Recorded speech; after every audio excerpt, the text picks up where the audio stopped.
जय हिंद। स्वागत है आपका द जीएस रिसर्च सेंटर में। दोस्तों, आज हम पर्यावरण यानी इन्वायरमेंट से संबंधित टॉप 45 क्वेश्चंस के बारे में डिस्कस करने वाले हैं। ये बहुत ही इम्पॉर्टेंट क्वेश्चंस हैं एग्जाम के पॉइंट ऑफ व्यू से। इससे पहले भी हमने एक पार्ट बनाया हुआ है पर्यावरण से संबंधित, अगर आपने उसको नहीं देखा है तो उसको ज़रूर देख लें। आइए शुरू करते हैं आज का सेशन। पहला क्वेश्चन है, वायुमंडलीय दाब किस यंत्र द्वारा मापा जाता है? तो वो है बैरोमीटर। बैरोमीटर से वायुमंडलीय दाब को मापा जाता है। और पृथ्वी के चारों तरफ के गैसीय आवरण को क्या कहते हैं? तो उसको वायुमंडल कहा जाता है, जो पृथ्वी के चारों तरफ का आवरण होता है। और वायुमंडलीय दाब की एसआई इकाई क्या है? एसआई मात्रक क्या है? वायुमंडलीय दाब का एसआई मात्रक तो बार होता है। वायुमंडलीय दाब का एसआई मात्रक बार होता है। और मापा किससे जाता है? बैरोमीटर से, इसीलिए मापा जाता है। अगला क्वेश्चन है, वायुमंडल की सबसे ऊपरी परत कौन सी है? तो सबसे ऊपरी परत है बहिर्मंडल। और वायुमंडल की सबसे निचली परत वो है क्षोभमंडल। यहाँ से प्रश्न पूछे जाते हैं बहिर्मंडल और क्षोभमंडल से। अगला प्रश्न है, मौसमी घटनाएं वायुमंडल के किस परत में घटित होती हैं?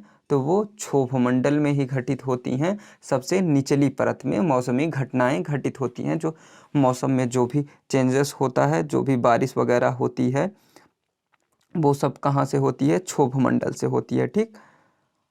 अगला क्वेश्चन है, रेडियो तथा संचार का प्रसारण वायुमंडल के किस परत से संभव है? तो वो आयन मंडल से संभव है। यानी जो रेडियो तरंगें होती हैं, जो हमारी टीवी वगैरह चलती हैं, जो सिग्नल भेजे जाते हैं, वो किस मंडल से ये सारी क्रियाएं होती हैं? वो आयन मंडल से होती हैं।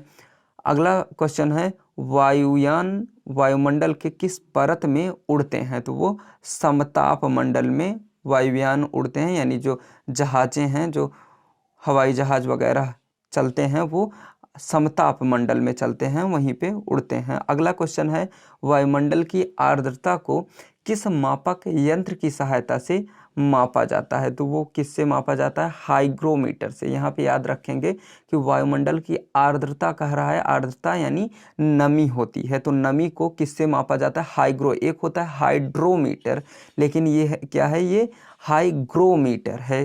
ठीक। तो हाइग्रोमीटर से वायुमंडल की आर्द्रता यानी नमी को मापा जाता है। भारत में सर्वाधिक वर्षा किससे होती है? तो वो दक्षिण पश्चिम मानसून से होती है। तो भारत में सबसे ज़्यादा वर्षा दक्षिण पश्चिम मानसून से होती है। और अगला क्वेश्चन है, ओजोन परत मापने की इकाई कौन सी है? तो वो डाबसन है। डाबसन के माध्यम से ओजोन की परत मापी जाती है। और भारत में सबसे पहले मानसून किस राज्य में आता है? तो वो केरल में सबसे पहले मानसून आता है। अगला क्वेश्चन है, पृथ्वी के ताप को बनाए रखता है? तो वो है कार्बन डाइऑक्साइड और जल वाष्प।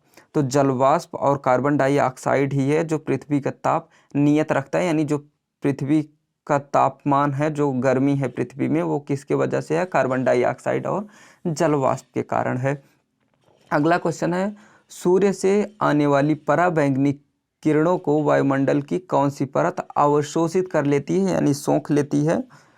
तो वो कौन सी परत है? ओजोन परत। ओजोन परत जो है वो पराबैंगनी किरणों को सोख लेती है, अवशोषित कर लेती है। अगला क्वेश्चन है, भूमंडल के कितने प्रतिशत भाग पर जल है? तो वो 71% भाग पे जल है।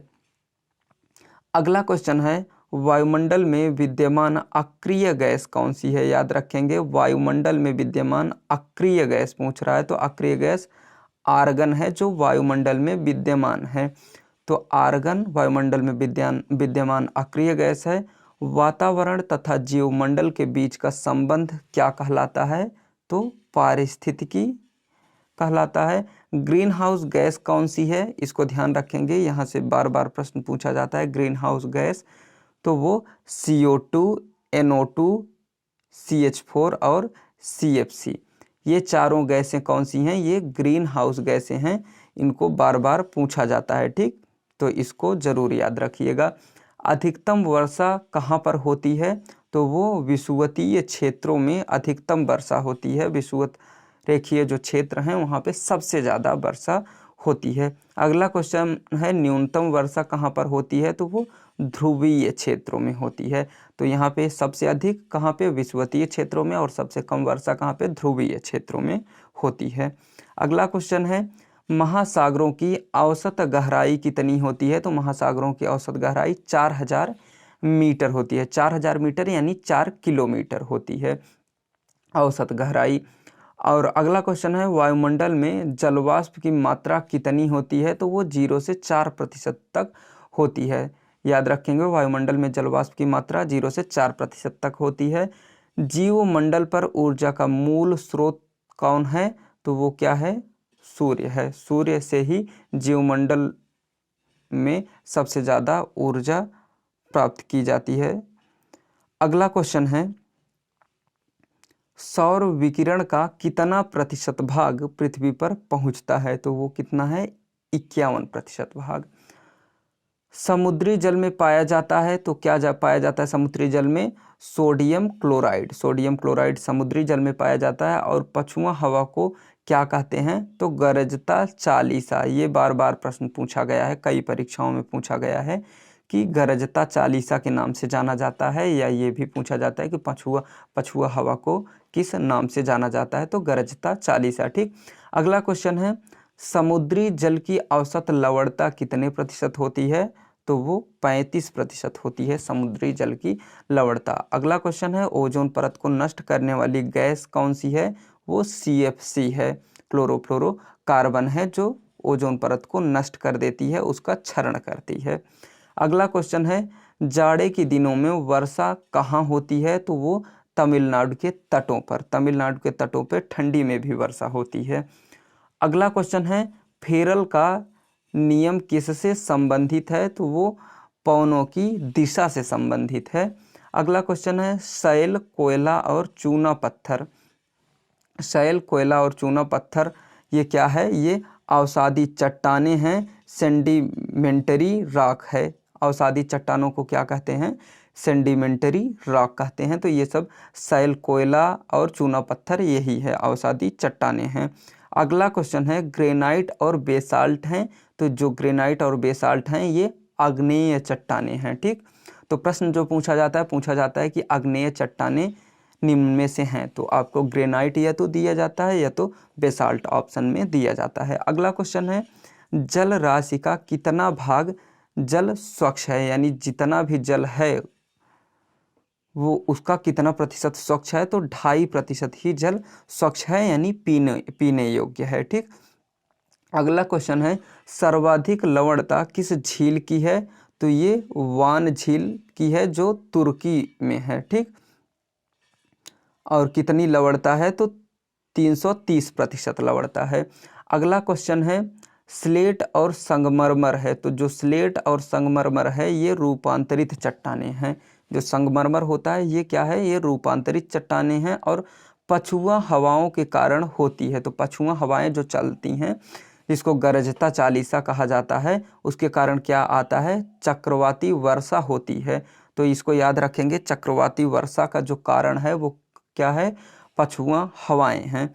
अगला क्वेश्चन है उल्का से संबंधित घटनाएं होती हैं, तो ये कहाँ पे, मध्य मंडल में होती हैं। उल्का से संबंधित घटनाएं ये मध्य मंडल में होती हैं। अगला क्वेश्चन है क्षोभ मंडल में प्रति 1 किलोमीटर की ऊंचाई पर जाने पर ताप घटता है, तो कितना ताप घटता है, 6.4 डिग्री सेंटीग्रेड। तो देखिए प्रश्न ये भी पूछा जाता है कि क्षोभ मंडल में ऊपर यानी ऊंचाई पे जाने पर ताप क्या होता है, यानी घटता है, बढ़ता है, नियत रहता है, ऐसे भी प्रश्न पूछा जाता है। तो क्या जवाब देंगे कि ताप घटता है, और वो किस रेशियो से घटता है, 1 किलोमीटर की ऊंचाई पे जाने पे 6.4 डिग्री सेंटीग्रेड घट जाता है। अगला क्वेश्चन है भारत की जलवायु कैसी है, तो वो उष्णकटिबंधीय जलवायु है भारत की जलवायु। अगला प्रश्न है वायु है, वायु जो होती है वो गैसों का मिश्रण होती है। वायु में नाइट्रोजन 78%, ऑक्सीजन 21% तथा कार्बन जो होता है वो 0.03% होता है। तो इन सभी गैसों का मिश्रण होती है वायु। अगला क्वेश्चन है वनस्पतियों, जानवरों और सूक्ष्मजीवों के अवशेष पाए जाते हैं, तो वो किस चट्टान में पाए जाते हैं, अवसादी चट्टानों में पाए जाते हैं। तो जो अवसादी चट्टानें होती हैं ये स्रोत हैं वनस्पतियों, जीवों आदि के। अगला क्वेश्चन है, ध्रुवीय क्षेत्रों में चलने वाले बर्फ की आंधी को क्या कहते हैं? तो वो ब्लीजर्ड है। जो ध्रुवीय क्षेत्रों में आंधी चलती है उसको क्या कहते हैं? ब्लीजर्ड कहते हैं, चूंकि उसमें बर्फबारी होती है। अगला क्वेश्चन है, ग्रीन हाउस गैसों की संकल्पना किसने की थी? तो जोसेफ फारियर।